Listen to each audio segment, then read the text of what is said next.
นี่ก็เ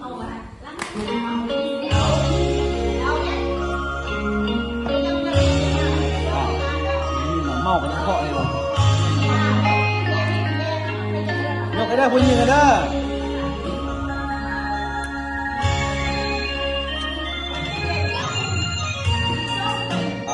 ก็คือพองานเนาะการจะบอกผู้งานเองว่าพอาจารย์วันไทยสุดเด้อเนาะการตายไหมการมาหายพันมีแต่บ่เห็นมี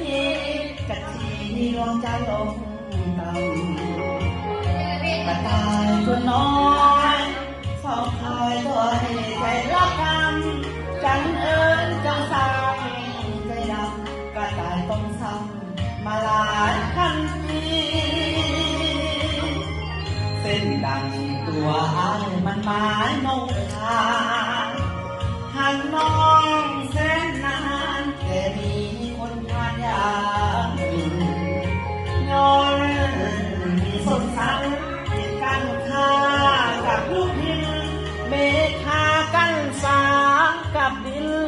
กระต่ายบ่เห็นจันทรากระต่ายน้อ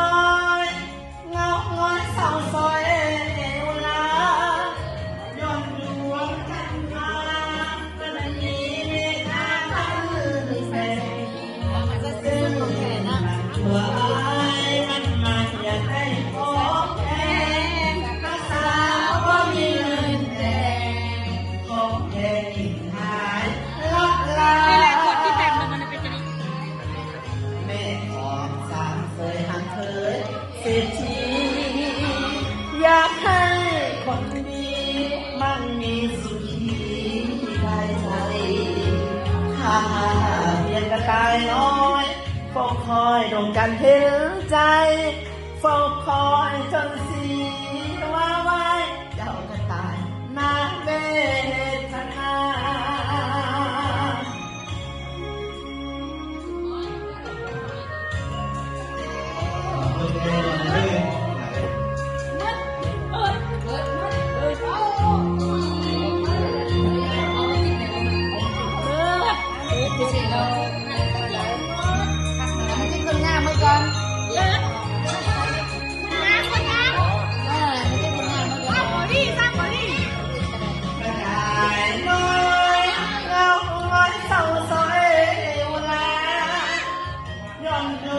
จันทรานั้นมีเมฆากันเป็นซึ่งดังตัวอ้ายมันมาอยากได้ของแพงทักสาวบ่มีเงินแต่งของแพงยิ่งหายลับลาแม่ของสามเคยห่างเคยเศรษฐีอยากให้คนอื่นมันมีสุขีใจหากเด็กตายน้อยเฝ้าคอยอยู่กันเห็นใจเฝ้าคอยจนสีว่าไว้เจ้าก็ตายนาเว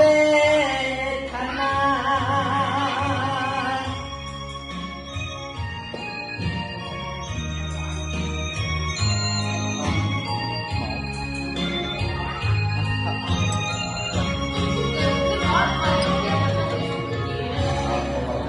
ใจ